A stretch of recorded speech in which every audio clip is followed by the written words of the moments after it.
Can you see Yep. me? Got that. Yeah, we can see your screen. So I'll mute all now. Yeah, and if you unmute.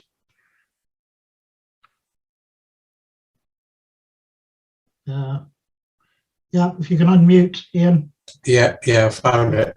That's it. Great. Okay. Yeah, right. Okie doke. Yeah, right. Before I started off, I've been doing photography, or probably 40 odd years, something like that, I guess. And I started doing stitch photography when we had some chap, I can't remember, his name was Ian something, and he came down to our club to show his pictures. And what blew my mind was he had a stitch of Bristol Football Club Stadium, all the way round. And from that day onwards, I've been doing it. And can you see this here on the screen? That's my what I bought to use originally with the Canon X300, I think it was, remember rightly, because it was handmade in America by some soldier out there, and it was only about £200 at the time, many years ago. It's called a King Pano. I don't think you'll find them anywhere now, but the X300 was the first one I used on it. Then I got a 5D, was it? No, 50D. Then I got the 5D Mark II, and I've used it on that as well. So, you know, the one I got now is a Fuji X-T3. I haven't used it with that yet, but it should be fine. So I do find that you can you do hand hold it or place it on a pedestal or something and just move the camera around. No matter what you do, you can do anything. It'll get your stitch. Whether it misses it gets a bit of like that, and the next shot is down like that, the program will fix it together. And I got two programs. One's called PT Dewey, which is some French one, and that was the first one I bought, which was really good. It's progressed as it goes along. And the other one I like to use is Auto Pano Pro, but they don't make that one now, but you might be able to still get it somewhere. And that one is the main one I use. But if it doesn't stitch it together with that program, then I do try the PT Dewey. And then I also have tried Photoshop, and one or the other, it will work it. So let's start with hopefully I'll get this right. Right. There you go. You see that? Yeah, we see it. Ah, good. Right. Okay. Right. First shot is basically the way what I say is that's just basic standard lens. I think it was about 50mm lens, 28mm lens, something like that, and just a straight shot taken of this mosque out in Kinabalu way somewhere. So instead of that, I took individual portrait shots, and as you turn because these are handheld, I didn't have a tripod over there, and as you turn your body around to get the shots, they're always lopsided and whatever because you're changing the angle as you're turning round. But when the program puts together, it goes like that. It literally, it went as perfect as it could have been. The only things I've done on that is a couple of things on the grass to move and just general editing a bit. But that is mainly why I stitch photographs, is because I like to see what you're going to get as well, because it's never the same. You could do that one again and it might be a little bit different somehow, you know, whichever way. Let's go to the next one, I think, because I've got this was a fun one. I was the chap with the black surfboard in the middle. It was his wedding that day, and all his mates and his dad's on the left hand side with the grey hair there, wanted to go surfing.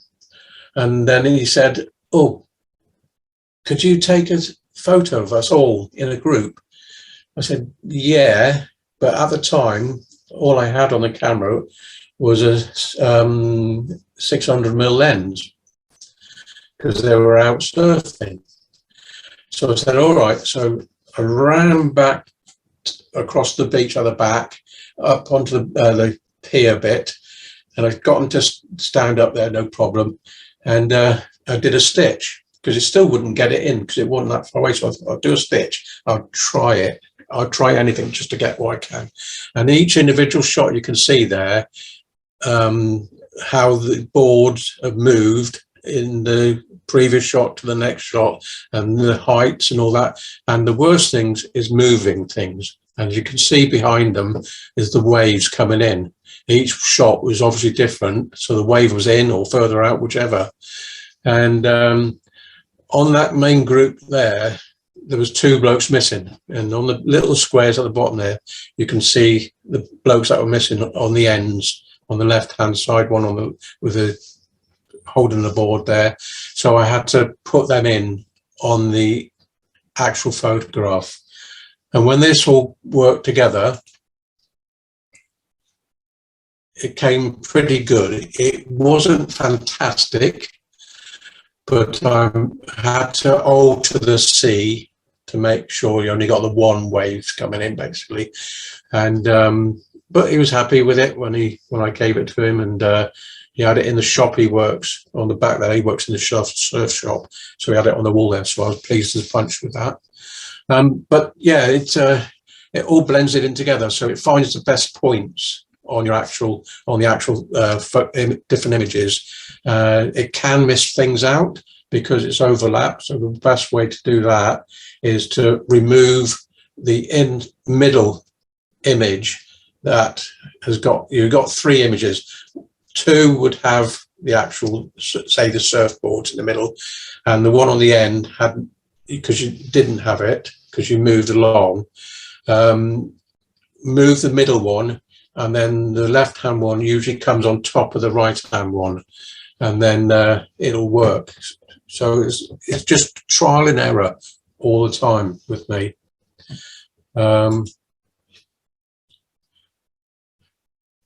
This one is quite not the first one I did, but not too far off it. It was a bull ring in Birmingham, and I'm stood behind one of these in the middle there. You got a bloke with a white shirt. Behind him is that post. There's one behind me. I'm leaning against it, so I just turned around the post with my back against the post, handheld, clicking. Now this is just one row. It really needed 2, maybe 3 rows, so you got the arches there as well. So I haven't been back there properly to do it, so I need to do that one day. Plus you haven't got the buildings on the left there or the right. You're cutting bits off. So it was a learning curve basically with this one. And let's go to the next one. That's what it turned out like when you put it together. And the great thing about it, like I said, is you get moving people. And on this one, if you look where the Nationwide is, you got a chap with a sort of pale green shirt and fawny trousers walking to the left. If you look to the left of Nationwide, you can see him going down towards the town centre, wherever he's going down that way. So you're going to get duplicates and triplets and quadruplets, whatever, and they make the picture, I find. You'll see one later on where there's quite a good one I'm really pleased with. While I was taking this one, you get the fun bits in it. You're standing there, and where the figure 3 is, you've got this young girl, I suppose a young girl, a lady, with the orange. She could see me taking the photos as I was going round, so I got the fingers up from her. She didn't like it, but she never knew. So no one knows what I got here unless they see him somewhere else. And where the bull is on the left-hand side, in front of the lady with the blue jumper, the horn originally was in her head. So I had to do a bit of cloning and that to get that out. So it's little things like that, because you've got to zoom in to find these things, otherwise you'll miss them. This is the other side of the bull ring, which I think is a lot nicer. Really love this side of it, because you've got the selfridges. Is it not selfridges? I can't remember what's called now. The bubble wrap building. But again, those two are really quite old. They are, but they're on the program. And another funny thing is, when I was looking through these the other day just to update a few of them and all that, in a minute you'll see it. Well, a bit later on, you'll see an image that's not even been put in. So how it's there, I got no idea. I think that's to do with the computer. This one, this is still around Birmingham area. This is newer than those other two. This is New Street Station, where they were refurbishing it or building it or whatever. And you got the mirrors on the top there, which they actually had to, what they had to do, let's click it through. That was how many, all those images you saw, that's how many I took on this shot. On the right-hand side where the traffic lights are, just round the corner there, they had mirrors up there. And the worst thing was the sun came, when it was shining, it hit the mirrors, and the people at the traffic lights couldn't see because it was so blinding. So they had to remove them and alter the angle of them. But yeah, it gives you different sides of sort of effects and all that. Like you've got the elongated bit of the barrier there, and then the buildings, the wave. It's just amazing what it creates. You won't see any sort of double people on this one, I don't think. I couldn't earlier on.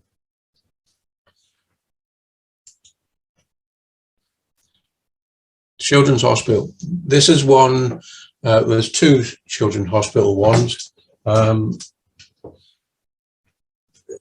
My niece by marriage, on my wife's side, she does all this work, like I can't remember what I'm going to say now, on the sides of lorries and things like that. She does all the sign writing, that's it. And she's got all the machinery, or she's sold the company now, but she's got all the machinery to create these things. And she got permission for me to go in to photograph inside the hospital, which was fantastic, unbelievable. And when she took me to this place here, now bearing in mind, this is a straight walkway, just a straight walkway. And when you can virtually see what's going to happen to it when you're taking the individual shots. And also, I didn't say, is that you've got to overlap at least a quarter of the image, I find. Maybe not so much a quarter, maybe a little bit less, a third. But I sometimes overlap 2/3 or maybe 3/4. So you get a higher resolution of the images when they're put together, because they mount up. And something like this one, see how it goes like that? And people were walking up and down, and some stopped and you say, no, carry on, you won't be in the picture, don't worry, you know, because as they're moving, I'm always going from left to right. So if they're walking left, then, and I've already taken it, they're not going to be in the picture when they get there, so it doesn't matter. But yeah, the resolution mounts up or so much that I think this one was, I've got to work it out right now, probably about, is it, you got megabyte, gigabyte? I can never remember it now. I think it was 300 gigabyte, is that right? That's large, isn't it?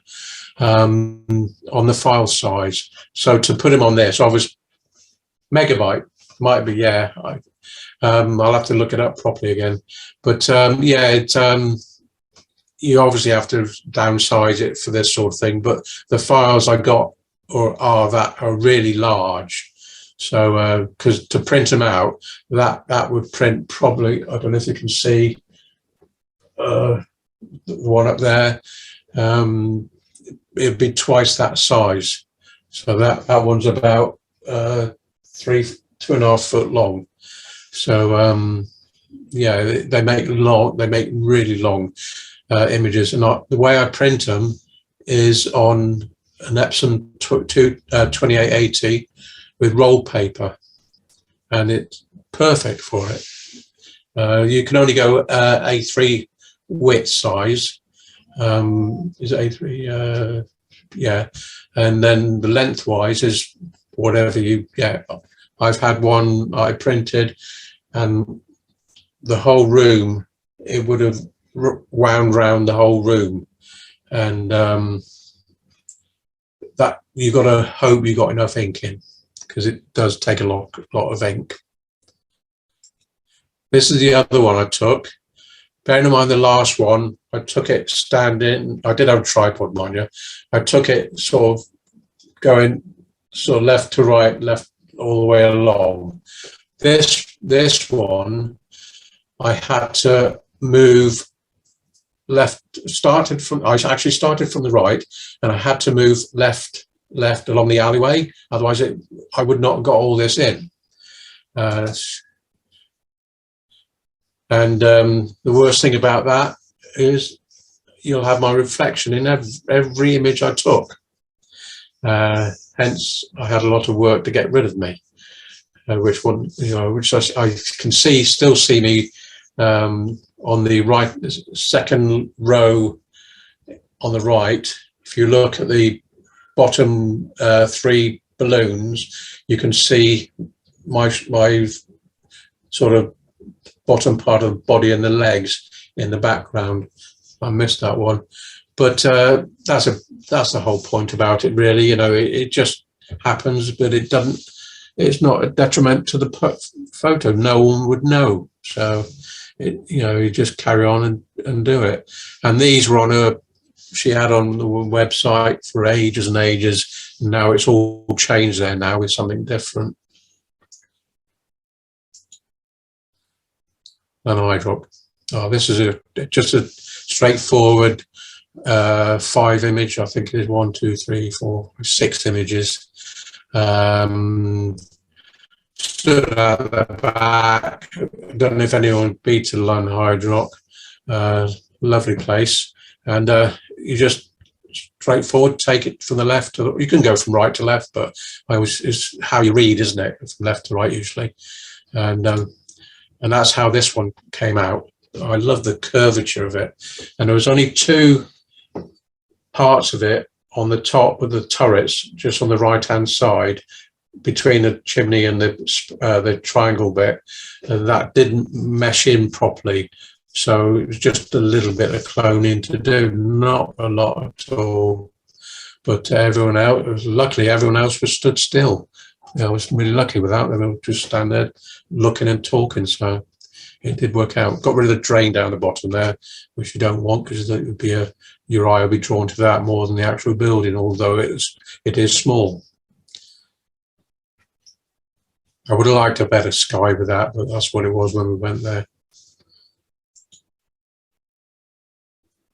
This one, cheese ring, Stoves Hill at Cheese Ring on Bodmin Moor. On a sunny evening, one of the camera club evenings we have outings in the summer. Just sat on the rock there waiting for the sun to set. Mind you, it is about a mile walk, and it gets dark. You've got to, just to the right down there, you've got the quarry, and we're on the top of the quarry here. So you've got to go the right way to get down. But this one, it actually got me, I don't know how, but it got me a gold medal in the Austrian Super Circuit, which was very strange, because all it is just bothered me more to me. I think the judge has never seen it before, anything like it before, so that might have given me a bit of a bonus. Not a lot of that one, other than this was quite straightforward putting together. It wasn't very difficult at all. If you do have any questions, don't worry. This one is a 360.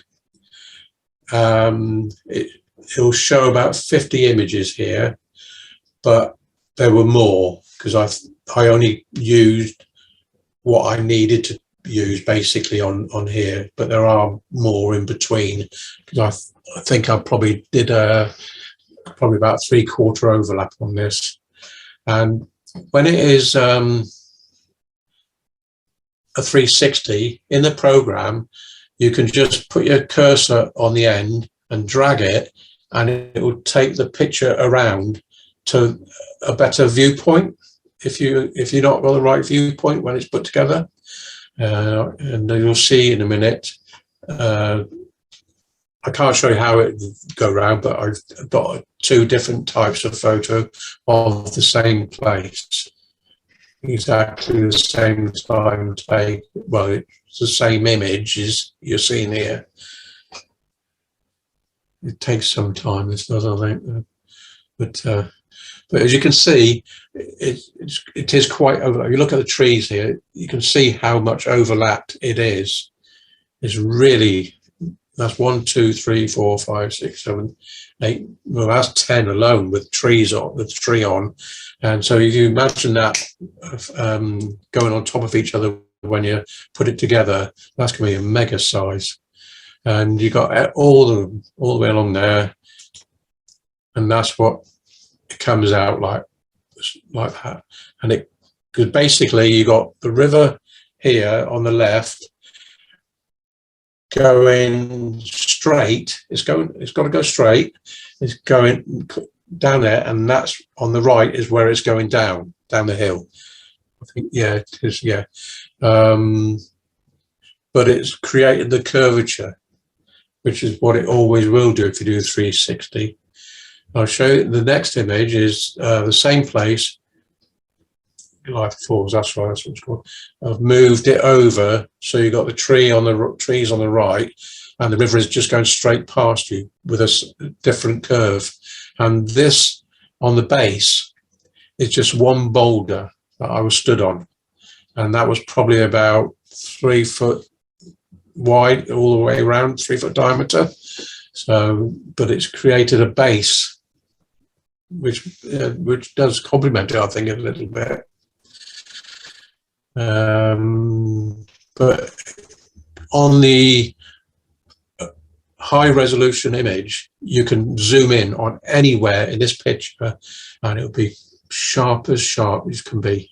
And it's one good thing, really. It's like if you're doing night shots, if you're stacking them afterwards, and if you take all the photos, you stack them all, you're going to get a better resolution image.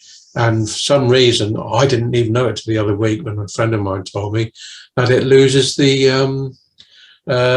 noise. Noise disappears. So it's quite strange how that happens. But it's a lovely place to be, Glytha Falls. We go there quite often. It's got a steep hill and rocky, so you've got to be fit and healthy to get around it. This is just a straightforward, one row of the Hermitage at Roach Rock. And like I say, with the clouds, this has created the clouds, because that's probably 4, maybe 5 images, that section in the middle. And as the cloud's moving, it's created a horse shape, which is jumping over that boulder in the middle, that spike in the middle, which you don't know that it's going to happen until you actually put it together. And where is it on here? Yeah, there's some, on the big rock on the right-hand side there. If you just look to the bottom left of it, there's some flowers there, which I think someone must have fell off of there, because they've put some flowers there. And you zoom in on that, and they're crisp as anything. There's amazing little hermitage there. Never climbed up it though. Boscastle, this is one that well, we can get to Boscastle within 20 minutes from here, 10, 15, 20 minutes. And the worst thing is climbing up to where this is taken, because it is a hefty old hike up there. And but once you get up there, an amazing view. And with this one here, if you just look to the right as the water's coming in, you can see one of the gigs coming in. They've just been out practicing. And like I say, you've got the curvature of the base down here, it draws you right across to the left there into the actual village. And that was where they had the problems with all that rain sort of many years ago now. And that was totally flooded.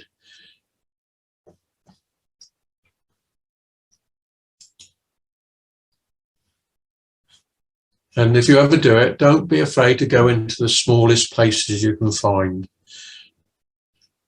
This is a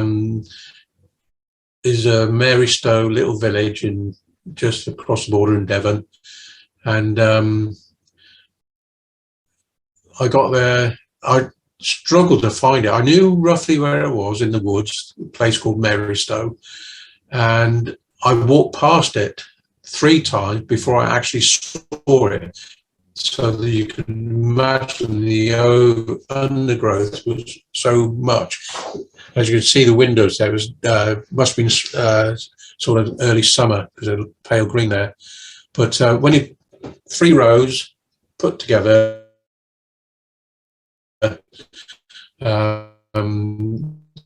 so basically try.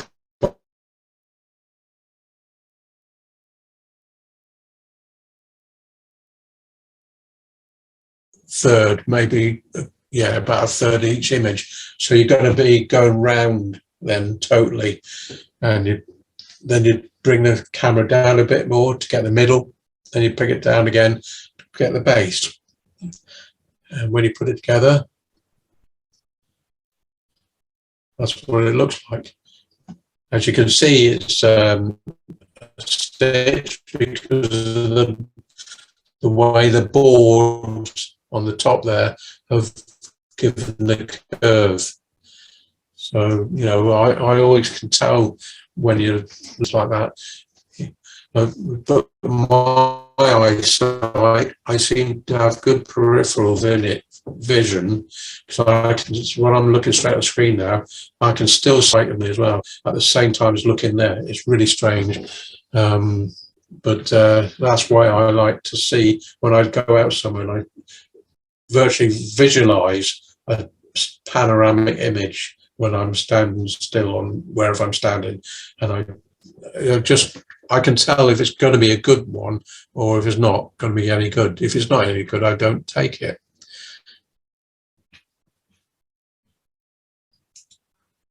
Forgotten Gardens. This is because Lewdown is, before I moved here, probably about 5 years ago now, I think it is. And we used to live at Lewdown, which is in Devon.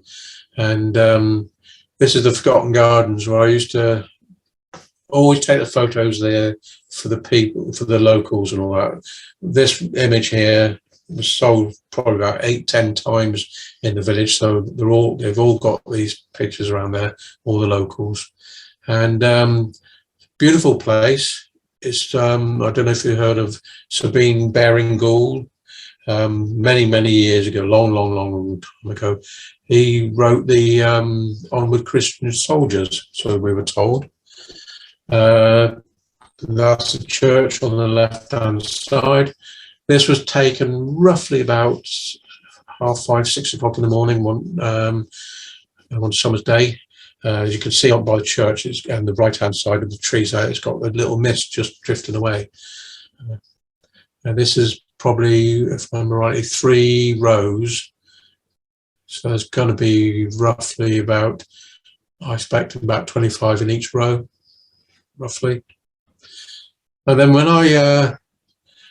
when the council and all that said they were going to turn all the lights off one day, I can't remember where it was now, at midnight. I said, right, I'm going to go somewhere now. I wanted to get this. And I went down the street and they never turned the lights off. So I said, right, while I'm out, I'll go down to the Forgotten Gardens again. And I went in there, and this was actually midnight, and I had each image. It is trying to work out. It's 2 rows, only 2 rows. This is, and each image was something like 30 seconds. And of course, as you're going along, and the light is getting darker and darker and darker, because I was started a bit earlier than midnight, but as you're getting along, you're getting darker and darker, you've got to extend your exposure. So it was getting 30, 35, 40, 45. So in the end, you're probably doing a minute somewhere down the bottom here. So I started at the top, maybe a bit longer than a minute. I can't remember now. But yeah, this was midnight, and the lights are coming from Lou Trenchard Hotel across the left-hand side, Lou Trenchard Manor, and their lights were reflecting in here, because I could not see anything at all, not even see these green lights like that. I couldn't see that. It was so dark where I was. But when you put it together, this is what happens. You get all the lights in there. I can't understand why I couldn't see the lights, to be honest. But they probably weren't reflecting it like I was trying, like my eyes were seeing it. I don't know. But you still get a good shot. You still get them sharp, because you set it. How I set it is just set the focusing point. I think I set it on the tree to the right here, not the one closest, one in, on the second one in from the right, and then had it on something like f8, which obviously gives you a longer exposure as well. So, but you got the stars up there, so that helped, and you got the moving clouds. So I was really happy with everything with that one. Newlyn Fishing Fleet. Yeah, took this when I went down to either judging, I think, or else a talk down there, and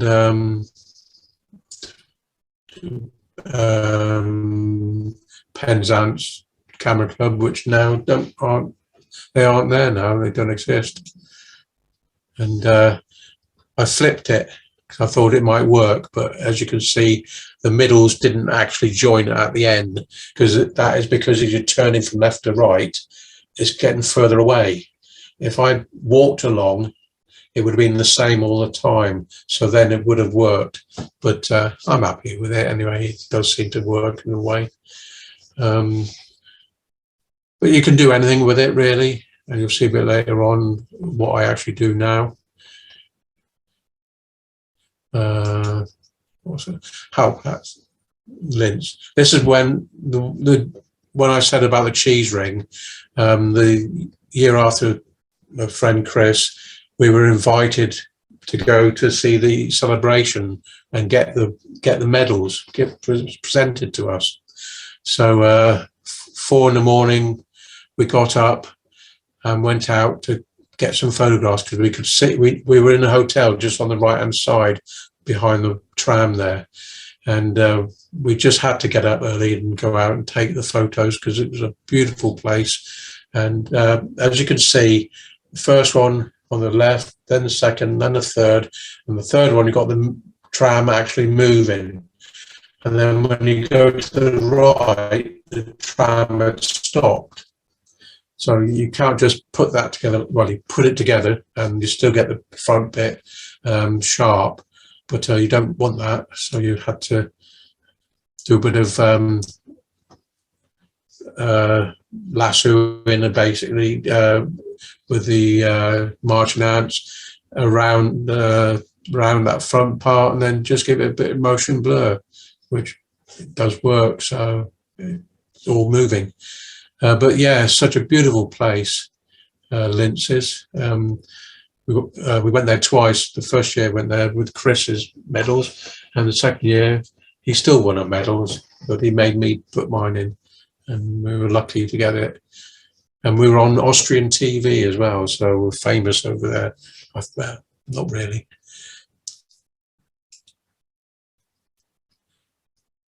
This is this is still Austria. You can see that. We went traveling around, and we came across this abbey, and it's such an amazing place inside, in the church part of it. And as you can see, the right and left hand sections are from the original, the high resolution image and put in here. And that's how zoomed in on the actual image, the high resolution image. You can see the pipes of the organ, how sharp they are, and the pictures as well. And this, the way I took this one was, as you can see, the door at the bottom there, I was going up and over.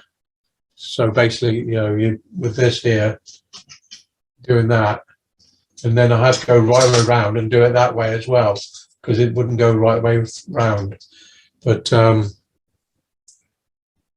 you got the altar bit at the top there, so that could be put anyway. It doesn't really matter. But it's great. I did also with this one. This was actually put together on the PT Dewey, and when I first got that, it didn't. It blended it together, but it would give it sort of a loop on the edges, and I had to clone those bits in because I didn't want to lose any of that, because that was, you know, that was part of it. So there was a lot of jiggery pokery, and it took me ages to do it, but I'm really happy what I got there.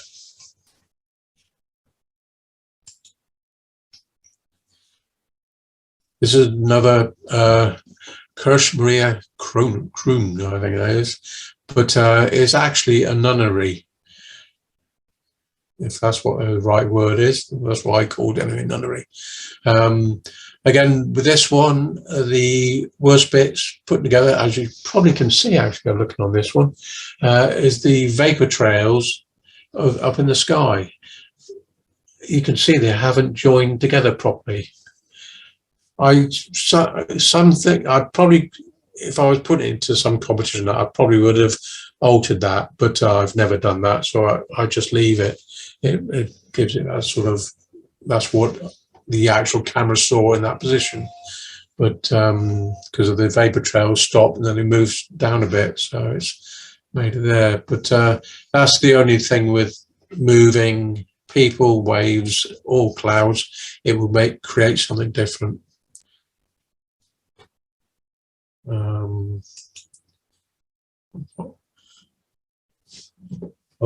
wash pool of Salt Omar. The first image you saw, this is around the back, and this, as the other one, it was handheld, and what I had to do, all these bollards are sort of in front of me here as well, so I had to lean over the water to get the shot around like that, literally leant out, and it works. And the cloud there was there, I didn't add that in, so I was just lucky it happened to come. But if you just, I don't know if you can see it, yeah, somewhere there on the right hand side there is someone there washing his feet on the tap on the outside. I'm trying to see it now, I can't really see it now. I think there's a black silhouette sort of thing, maybe that was him. But yeah, that's what they use it all for and all that. The base of it, I had to, on this one, clone in or copy the effect on just below the yellow part in the front there. The original part was about halfway down, and I wanted it more, so I had to sort of bring it, copy it and paste it and all that, and warp it to make it the right angle to go with everything else. and the different parts of the water and all that. It's just a matter of cloning it, and really, you know, you add an extra space on there to use.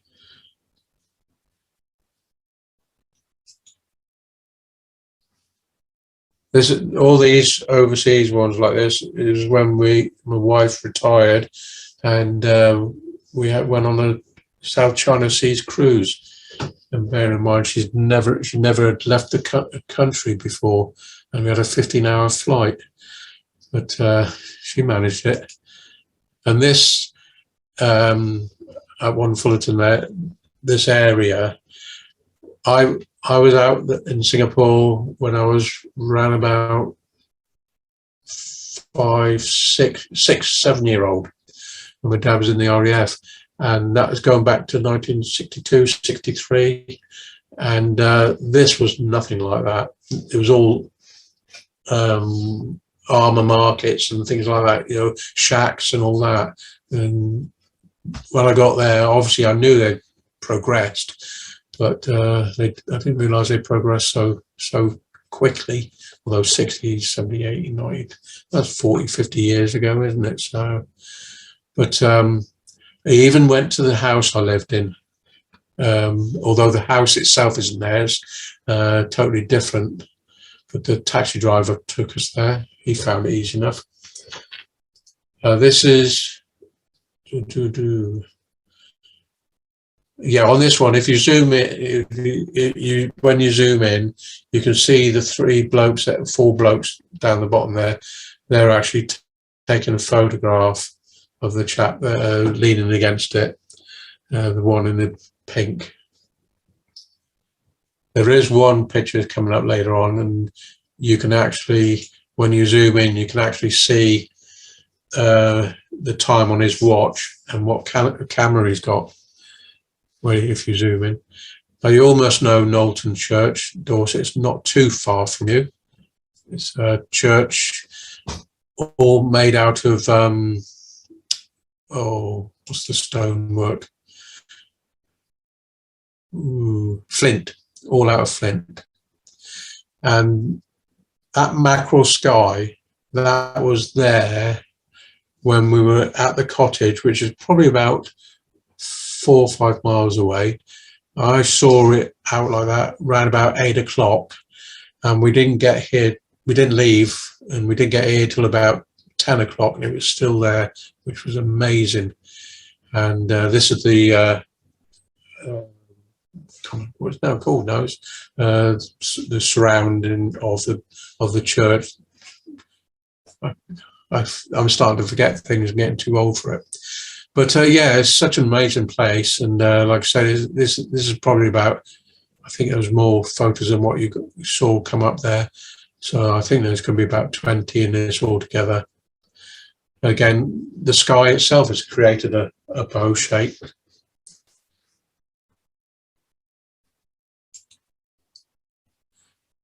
This is what a mistake, and I do not know why or how it happened. When I put them together, and this is what came, I thought, well, I quite like it really, guessing it's sort of a lens there really. So that's where I look at it. But it was quite strange, I suppose, because the normal one is, that's how it should have been. And so it's really strange why it should do that. If it's going to do it now, no, it's not going to work now.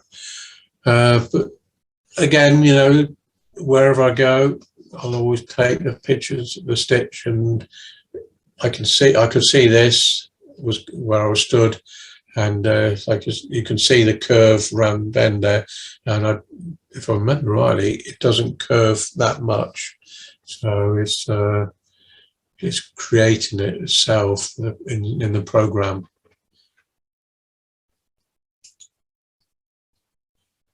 This one's quite close to you.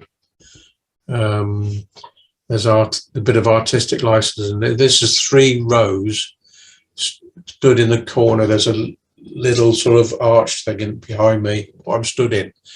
And the artistic license is putting the sunlight in on the left-hand side one that wasn't there. I thought I'd put it in to match it up. But what I really need is a monk.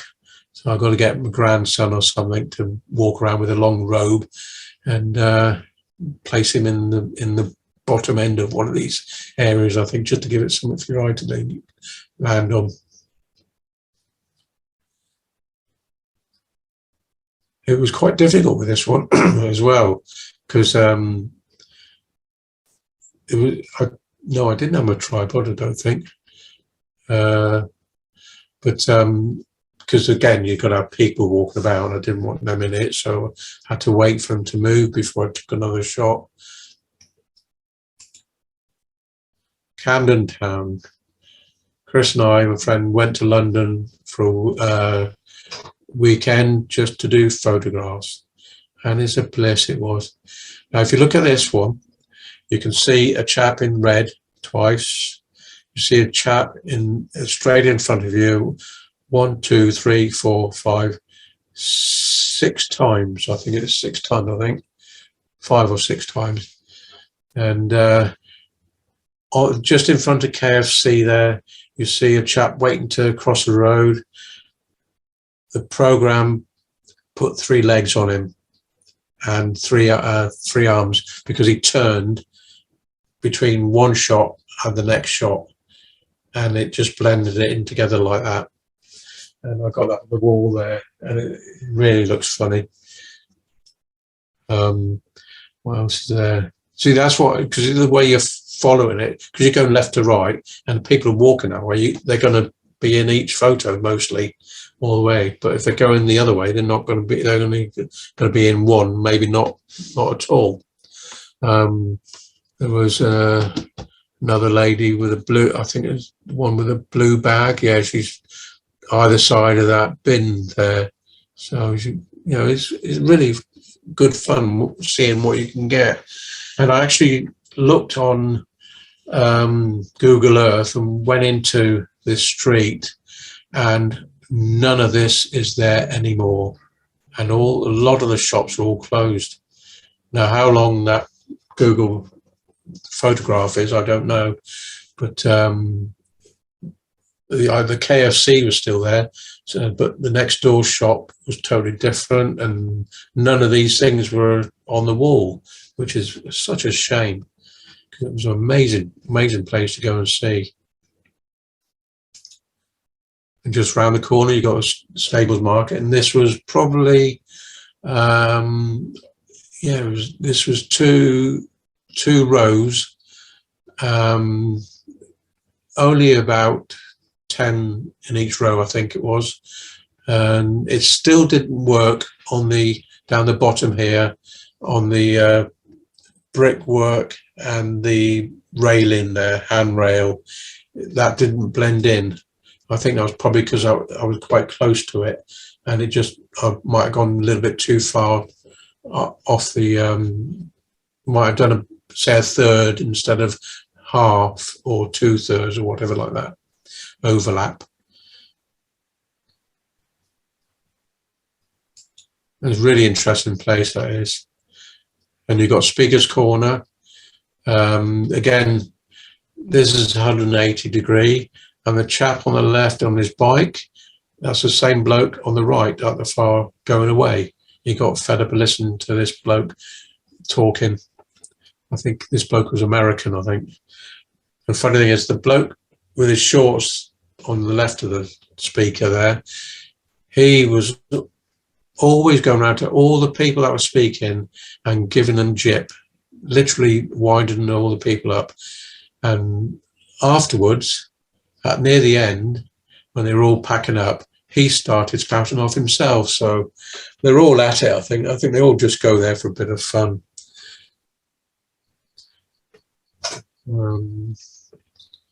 Another thing happened there was there was a young child somewhere along there in a pushchair, and they started shouting as well. So I thought, well, you know, they start young over here in London to doing things like that.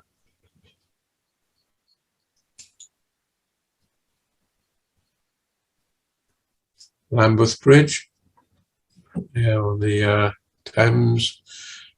It's nothing like that now, I don't think, because all those cranes would have gone, the buildings would have been built.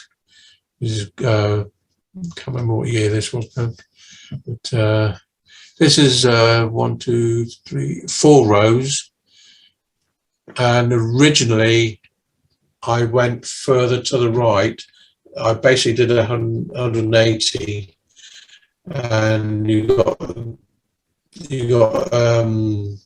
what do you call it, a Parliament House as well. You got that in it as well, but I thought it was much too long really, so it wasn't any interest in between the bits, what I could see here, so I cropped it.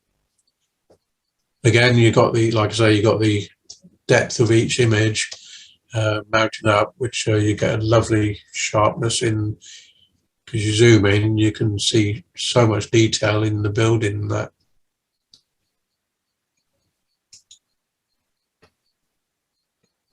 Now this one, I took this with, I had, what do I have on it? 70 to 200 Canon lens on the camera, resting on my camera bag on the wall, because there was no room. It was too high for the tripod to get close, get over, because if I had it where this side of the wall, I wouldn't get what I wanted. So I put the bag on the wall, put the camera on there, and just turned it myself what I thought was right, and then went down and literally doing that all the way. And that, this image is actually, oh crikey, the first time I took this lot was, trying to work it out, 6 rows, basically all 6 rows across, and then I did it again, but the other way, starting from the bottom, starting from the bottom and work way up at the top. Now, when I put the first one together, when I got home, put it together, on the right-hand corner, there was quite a bit of the sky missing. So obviously I didn't go far enough over there. So I'll blow it. So I put the other one together, and there was enough sky there, but there was just a little bit missing. So I thought, I know what I'm going to do. I'm going to put all the images together, the whole lot. So that I'm trying to think now what that is. That's going to be 60 to 80 images on each shot. Each, say this picture and the other picture, 60 to 80 images. So it'll be 300 odd pictures altogether. And I thought, well, I wonder if it'll do it.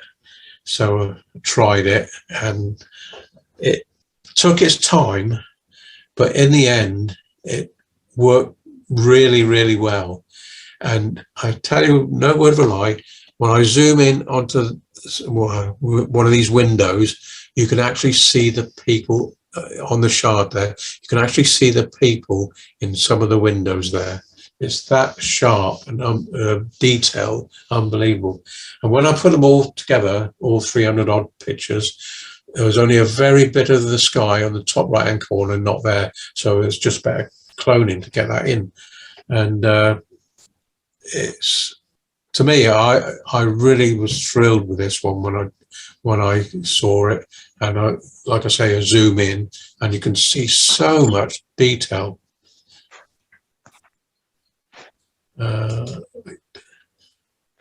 Canary Wharf, again, this is 180 degree.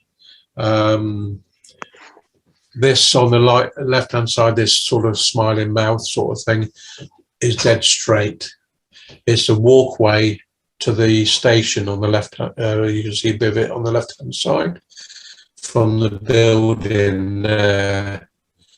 That's a straight bit. When we were taking, Chris had, I think he borrowed my 10 to 22 lens, I think it was at the time. And I was doing my stitch, and we had this out of the middle there, in the middle building, this chap started walking towards us.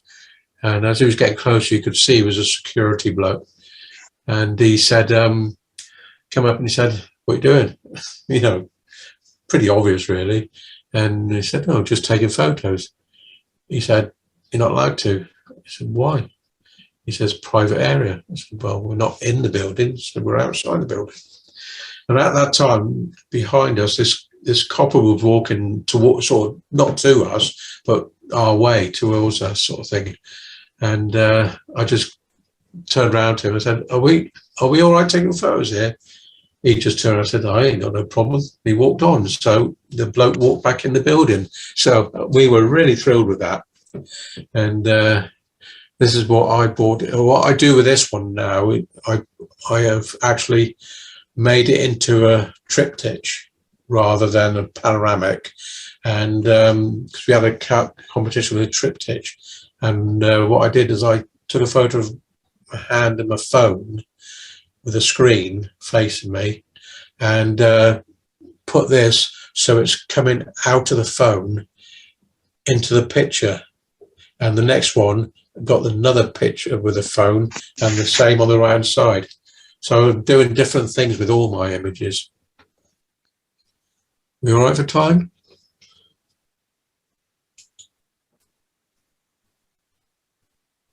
Another one, Canary Wharf. There's quite a few different ones here. This is the other side of those buildings, and just by the station. And again, this is about, square one. That's going to be about 5 rows, maybe 6 rows, if I remember rightly. And the airplane was there. I didn't put it in. It was there. Again, the movement of the people, it seemed to snap them up. I must have had quite a fast shutter speed to catch them because there's no blurring in anything where they are. So I was lucky with that. But it's given it a more dynamic, dramatic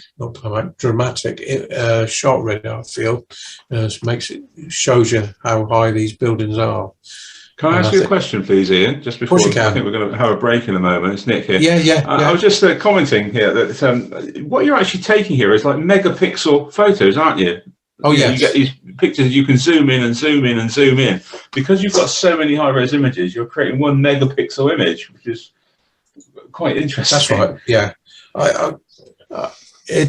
When I first did do this sort of thing, all I had on a computer was a one from Tesco's. And you can imagine that's not going to be not a lot of room on that. And it seemed to go on and on and on. And then all of a sudden, Sorry, carry on. No, all of a sudden, then it started closing when I was halfway through something. So I had to get my PC thingamajig made up to what I wanted. So now it's still used. I think I've nearly used the memory on it now, so I might have to push it up a bit more now. But it's kind of part of your style, the sort of the distortion. I mean, that's a sort of creative decision, is it? Sort of. This is the way it happens. Yeah. I don't personally do that. That's what happens when the program puts it together. Yeah. But you could correct it, but you choose not to. Is that kind of? Can you correct it? Yeah, you probably can. There's different settings that you can use. But I just use the basic one. I kind of like it. I like the unusual aspect of it. I think it. A judge would probably say. Oh, that, good God! Your judges. Your upright should be straight. You know. Yeah. I'm a judge, and I'd probably say the same things what he would say. But like I say, when you're doing something like this, you can tell, or near as damn it tell, if someone else has actually done a similar sort of thing. Yeah. So you got an idea. So me, then I think there's a photo, and then work on that. So, but with the stitches on there, the writing there, you'll never get that's right and correct, because that's moving. That orange down the bottom there, that is moving. So you're not going to get that perfect. So it doesn't matter. But okay, and I think it's time for a break now. If you like, take a 10-minute break or something.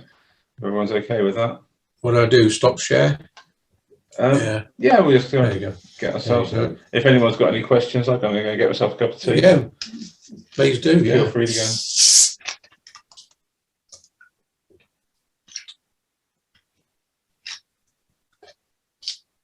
They've all gone to sleep.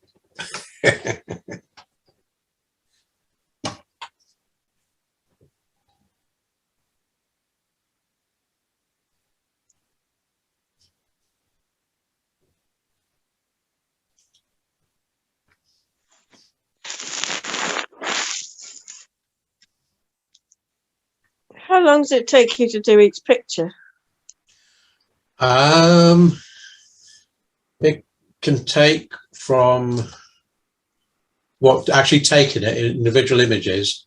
It depends on how many photos you're going to take. But the longest one, I suppose, it took probably around about 20 minutes.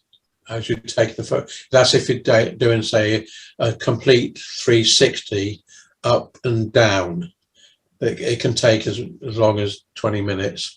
You'll see in a minute where I've got some more total all over the place and what you can do with them as well. Mm-hmm. But yeah, you can take it. I could go out, well, not now, but when it was lighter, just go outside there and take a stitch, and it'd be sort of click, click, click, click, click, and as quick as that. But if you want detail, really good detail, it's gonna take you're gonna overlap 2/3 of the image each time. So you're just stacking it up and up and up, basically, and that does take time then, and then it does take a long time on the computer as well. So you can go down. So how long does it take on the computer as well? Oh yeah, it can take really long time. So you just well go downstairs and watch the telly or have tea or something like that, and come back and hopefully it's done. I think the longest one I took that would actually go on a computer, I was probably about 1.5 to 2 hours before it actually finished blending. Mm-hmm. But yeah, it's the best part is when you print them, although it costs a lot of money for the ink nowadays. But once you're seeing the print coming out, and you just pray you don't get a drip from somewhere from the cartridge onto part of the print where it's light, because you'll see it straight away. Then you've got to stop and do it again. It's just fun. That's all. Like everything else I do, I started doing because when in the darkroom I used to do montages, and I started doing that with the digital now, so it's quite easy, not totally easy. Just taking the photos and then putting together to make one photo. Main thing of what I do is I find a painting from like the old artists and all that, and see what they've got, and then create an image with my images of that scene. Like an artist, like one of the artists, the last one I did was he was doing an operation on this on an arm of this bloke, and it's really 17 something picture was painted, and I could visualize what I wanted to do. So at Christmas, there's always, at our houses, Christmas is usually about 18 of us, so I got a whole load of people there, and I set them all up and that, and got grandson laying on the table ready to be operated on and all that, and then put it sort of, because you got the background of your house and you don't want that, so you have to cut it all out. And then I went to Castle Drogo, and down the chapel area they got a lovely, really big stone brick walls, not brick, blocks and arches. So I took a stitch with that and put that together and used that as a background. And I thought, is it something missing here? So I thought of something a picture I've seen before was dog heads.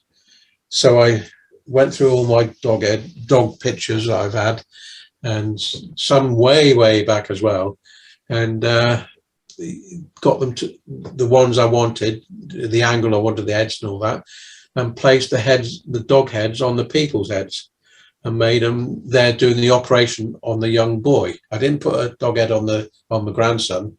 I just left him normal. So I called it dog's best friend is a man instead of a man's best friend is a dog. So yeah, I'm weird like that, I tell you. I'm creative, that's what it is, you know, just trying to be creative. And if I see someone else has done something, I think, oh, I like that. So I'll try and work it how I want to do it and get the photos I want, and just create it. If it doesn't work, it doesn't work. It's just the fun of trying it. Mm-hmm. You print your own, Ian, then what size? I mean, some of them are big images, aren't they? What are you doing, a A2 or something? Oh no, I wish I had an A2. No, I've got an A3. I can only go A3 size. Yeah. The one, the fairground one on the here, that was A3 roll paper. Like I said, I printed one off, which would be, how wide is this room? It's going to be about 11, 12 foot long and 6 foot, no, more than 6 foot, 7 foot wide, 7 foot, 8 foot wide.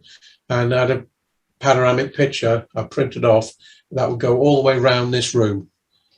And that was taken with a 70 to 200 lens on a tripod. And I didn't have this kit with me. I didn't take it with me because I didn't expect to do a stitch. And I took photo, one single row of the ponies on David Stowe Airdrome. And it went together quite reasonably well. And a friend of mine, daughter was horsey, so she bought it from me. So it was perfect, you know, and it went around her granddaughter's room. I'm not going to print it off again, though. Do you use long exposure? Yeah, obviously, if the dark one, like that midnight one, that was long exposures. You know, 30, maybe 40 seconds, maybe a minute, 2 minutes sometimes, I think, on that one. But actually on a stitch, normal stitch, I haven't really, like the water one, I probably could have done it there, because that would wisp it up a bit, wouldn't it? Give it the movement and that, but I never tried it. I'll try it now you've asked me. It's not very hard to do, really, is it?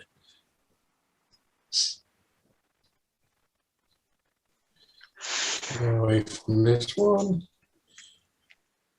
This is one I really like. This is down inside the Canary Wharf station. Again, if you look on the left and the right, those sort of the back walls, that is behind me, basically. And this is a 3-row stitch. And again, we had the chap walking up from the left-hand side there, past those ladies, and obviously he's seen me and my friend on the cameras, and he's walked up to us, and he said, same question, what are you doing? You're not allowed to do this and that and the other. But I wasn't going to stop. So as I was talking, I was still turning the camera and pressing the, you know, at the cable release and pressing the cable release every time. I was determined to get the photograph I've got here, because if I stopped halfway, I've been fuming when I got home. But we agreed to stop doing it in the end. I did actually say to him, the chap in the centre there, he was a musician. And I asked, has he got a license? He said probably, but he didn't bother with him. So, but yeah, you really got to get a license. But we didn't. We just trial and error, try it ourselves. But this one has done me well, really, in several competitions. I think it did well. I don't know if you get the APOY, because Launceston won the 500 quid for that, for the most points for the camera club. And this was the first, this is last year, this was the first one to get any points. And then all the other members were starting to join in and we won that.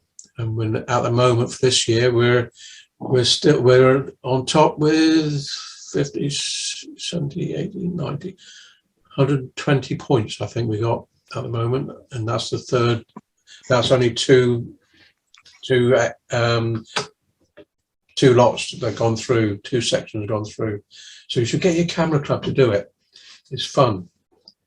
And you get the subjects and then you just go and take the photos. This is a lovely one I liked. This is it's just a single row and Boris's bikes. And the bloke on the left where the pram is, that's the one you can zoom in and you can see the time on his watch. And he does have a Nikon. So, but while I was taking this, originally I took it and there was no one sat on the wall. And so by the time I passed that point, I was going to the right. I saw him jump up there. So just quickly turned the camera around, took a couple of shots and went back and finished off going to the right. So dead easy, and then you just join them in together. The train in the background, the bit, half a train actually, on the right is the back end of the train from the other end. So you've got the back end at the left and you've got the back end at the right. So it's the way it worked, the way it blended in. I think I did in one of them I did try and get the end of the train to go off the other side, but I'm happy with what it's doing.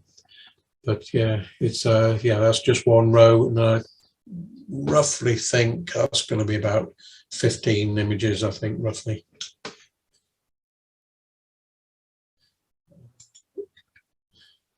Millennium Bridge, this was a fun one. Well, there you go, long exposure, look. I did do one.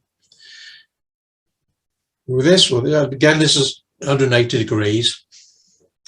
And as it is really dark, I could not see anything on the beach here at all, down the right or the left. That was total darkness. But when I got it home and put it together and then zoom in, and just, can you see my cursor now? But on the left-hand side, you got that buoy in the water. If you come down to the beach, you got a little lump on the that's coming into the water. That is a person sat on an oil drum looking at his phone, and I never saw that when I was taking the photos. I zoomed in, and you could actually see the little light on his phone. So it's unbelievable. And again, on the Millennium Bridge, people were putting the padlocks on there. There's a couple of padlocks on there as well that you can see. And I've actually, with this one, I've sort of made 2 images out of this one, which I do think works better because you're not going from one to the left to right all the time. But yeah, it's a nice image, nice light, sort of dusk time, and a bit of movement in the bloke on the bridge there on the left-hand side, and the other 2 are just looking over. Now, this is the one I said that I didn't put in. So how it's in here, I do not know. It's really weird. I think that's to do with the program because of the original program, the original lot of slides that were on here, I have added several more in here, and I think this, it just doesn't show on the actual lot of slides. It's strange. That's Chris there with the with his camera, getting what he wants. He was there for ages and ages. Me and this other bloke were willing him to move out the way, and so we could have a go at it. But I quite like this one, but the one I really like of this bridge is the next one. Is this one here, where you got the ghostly effect on the feet here coming out, with it obviously moving within that section of the image. And this is just a single row, and it was probably not true complete 180. I would say this is about 20 images, roughly, something like that. And about the right time with the light on the buildings coming on, and you've got dusk and you've got movement everywhere there, I think. And the lights on the base of the bridge there really helps it along. Oh, this is another one, House of Parliament. Again, it's about 10, 15 image, something like that. In fact, I think this might be the other half of the bridge one a bit earlier on. I think it might be that part of that one, which I cropped in that. Again, you've got the long exposure, haven't you? Because you've got a boat there just below the Big Ben. You got some light bits there, yellow and red. That's a boat moving. And under the arch a bit further to the right, you got probably the same boat as it gone through it. Movement of the flag as well. They've always got something building there, because on the left of the building you got they were repairing something there. It's still full of scaffold now, I think.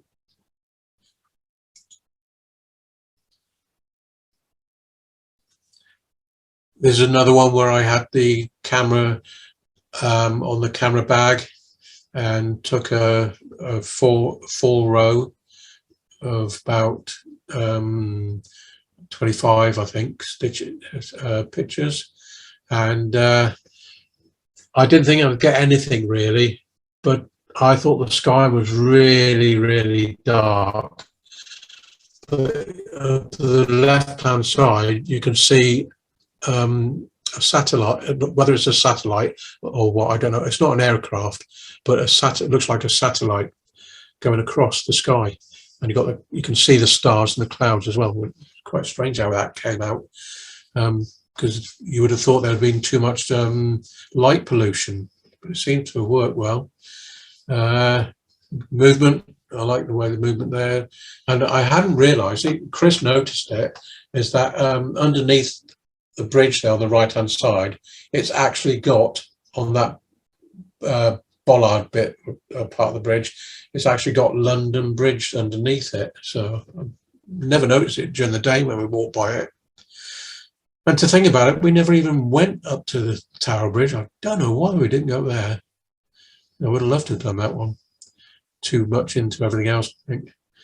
3 days of photographing. Cool. We got up early and we went to bed late. So found a little a youth hostelry place, which was really good. We got breakfast. That was good enough for us. This is my brother's workshop. And this one, I didn't go left to right.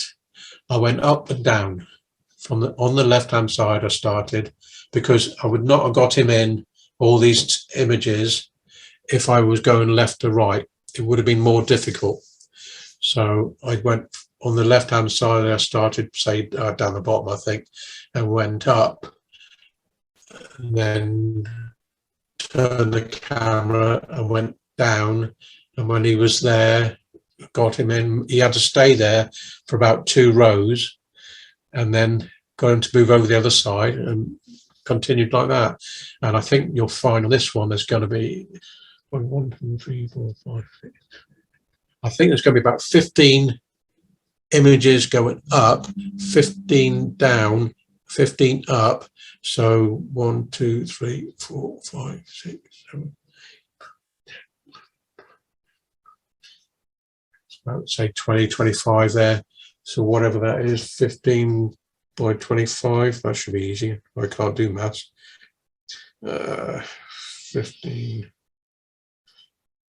That's 375 photos roughly, and then put together on the computer, and that's what happened, what came out, which I was really pleased. And I printed one off, framed it for him, and gave it to him, and he's got it on his little office wall that he's got in office there. So I'm pleased to punch as that. Portishead, this is when I now just have a 2-day job. I used to work on JCBs for 25, 30 years, retired, and then needed a little job. So I got a part-time job of driving for delivering cakes and biscuits, and a little local company. And I go all the way up to Nailsea in Portishead, thrilled to bits because I just take the camera and I can stop where I like and take the photos. And this one is nearly 180 degrees, and I think it's a single row, and there's going to be about 25, about 25 images, I think.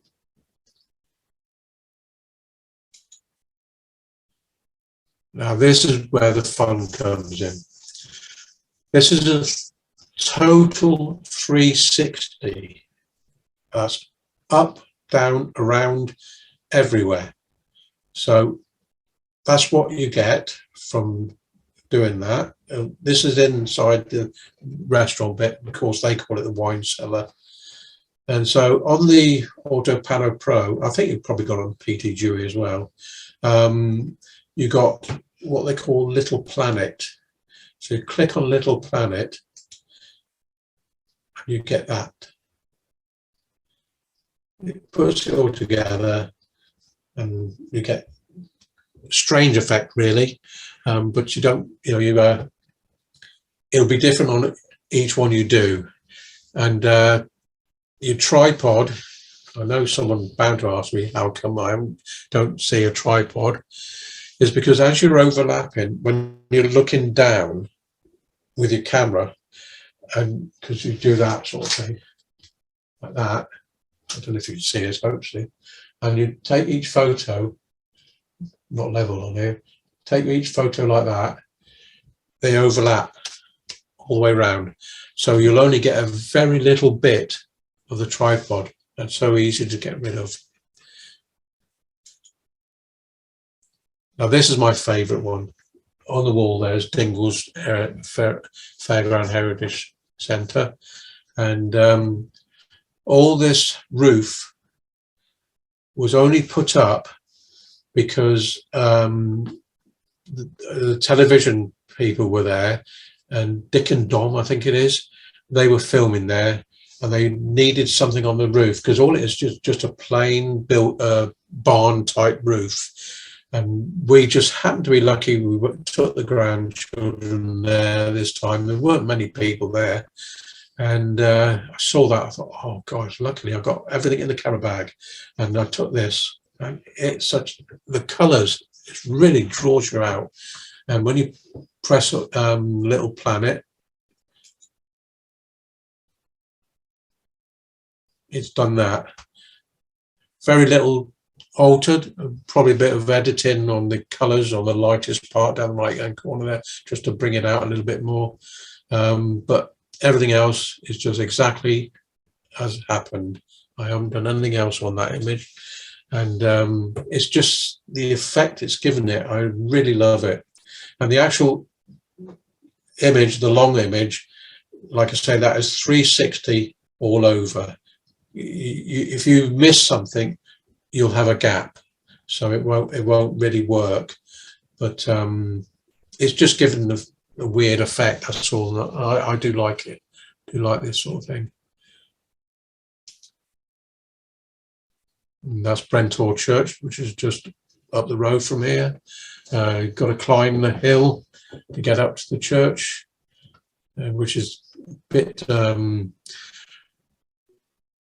puffing out when you get to the top of it. It's on, I don't know if you've seen it, or as you come past, if you've been down this way and you turned off at Sawton roundabout, Sawton Cross, then you went to Tavistock, you would see it on the right hand side as you went over the moors a bit. It's a very high hill, and they still do weddings and funerals there. So the poor people who've got to walk up there to do that, I don't know. Doors always open, so you're allowed to walk in and just sit there. We do have a camera club evening sometimes up there when the weather's right. Again, no, that's totally 360. Next one, Verity of Ilfracombe. See how, now I was stood literally where the railings are, so that she was really going to be dominant in the picture, which is what happens when it put it together. Anything sticking out will be obviously sticking up in the sky is going to come out of the picture, out of the main ball. And one of the images did have the seagull in there, but when it was put together, the seagull disappeared, so I put it back in again. So that's all I did with that one.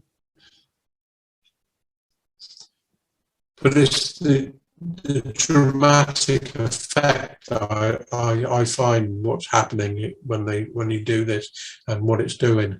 Like I say, for anything, because Verity is really tall, and if you want something dramatically that, you've got to be quite close to it to make it go up really high. This is inside the church. Now you would think I was up in the roof when I took this. I was stood right in the middle, what you can see there in the pew, in the middle of the pew there with a tripod. And as you're taking the photos 360 all the way around, up, going up and then down and taking everything like that, that's what happens when you put it to a little planet. It makes you look as if you're looking down at something rather than what you're really doing is looking sideways and up.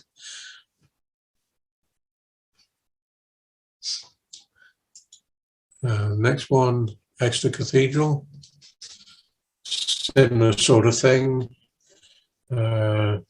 It's quite dramatic. With the roofs seem to makes you draw your eyes into the centre of the picture. I really wish I got to see because they had the what was it? The moon inside there. This big moon. I think it was a moon, yeah, something like that, and it was hanging there. I wish I'd got up there to be able to do something like this. I wasn't able to. Again, this is going to be like the others. It's going to be about 360 odd pictures, something like that. 300 pictures. Just so many to get the individual images. Like you say, you've got to stack them up. You've got to go up and down, and you've got to make a heck of a size. Colmers Hill, Dorset. That's just as bad as trying to get up to Brenthorpe Church. It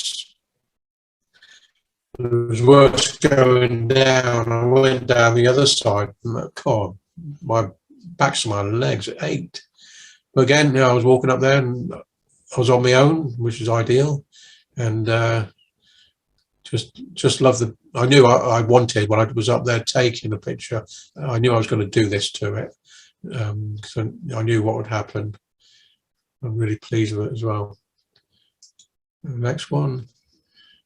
Oh, crikey, this is it. You know, not in the office I'm in now. This is when we lived in Lou Down. I thought I'd give it a go, see if it would work. And I think it did work, although it's quite strange looking at myself.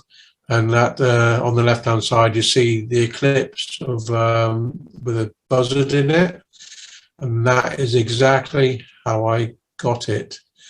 I had a mirror lens, and because we used to live in Launceston before as well, so we lived in one of the Victorian houses, and in the back garden there we just set up, and the mirror lens has filters on the back end of the lens, and so I had a filter And those glasses they gave you could get, those dark glasses that you could get, I cut some of those up and put one behind the filter and slotted it in and aimed up at the sun, hoping to get waiting for it, and it burnt that one through.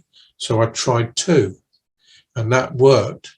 So then when I waited for the eclipse, I could hear a buzzard not far away, and he sort of flew around, and then when he got to that position, I just clicked. I thought, I can't miss it.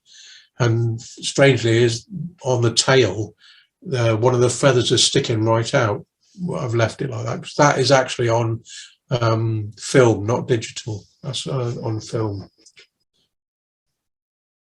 And well, this one, as you can see, I've got several stitch photos there. The one on the right hand side is Lou Trenchard, not manor, it's another Lou Trenchard house just down the same area. And I took that, that's 2 rows. It's going to be around about 15, 20 images each row.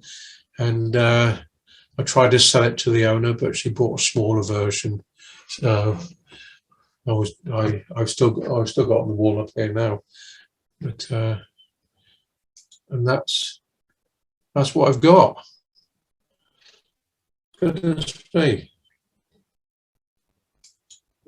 No, do that. I'm trying to find you all now. Quite an Ian, thank you. I thought some of those latter ones, I thought they looked like album covers. Yeah, yeah, you could sort of, some sort of 70s prog albums, Her Just Reading, all that sort of thing, Yeah, I've seen quite a few sort of that used a very good effect, very creative, yeah. I probably missed that boat now, I think. Yeah, it's not like that, no, yeah. Very interesting, thank you. Yeah, they felt very Alice in Wonderland to me, that last lot. yeah, that's right, yeah. Lewis Carroll immediately. Yeah. Who says the camera never lies? That's exactly, right. That's right.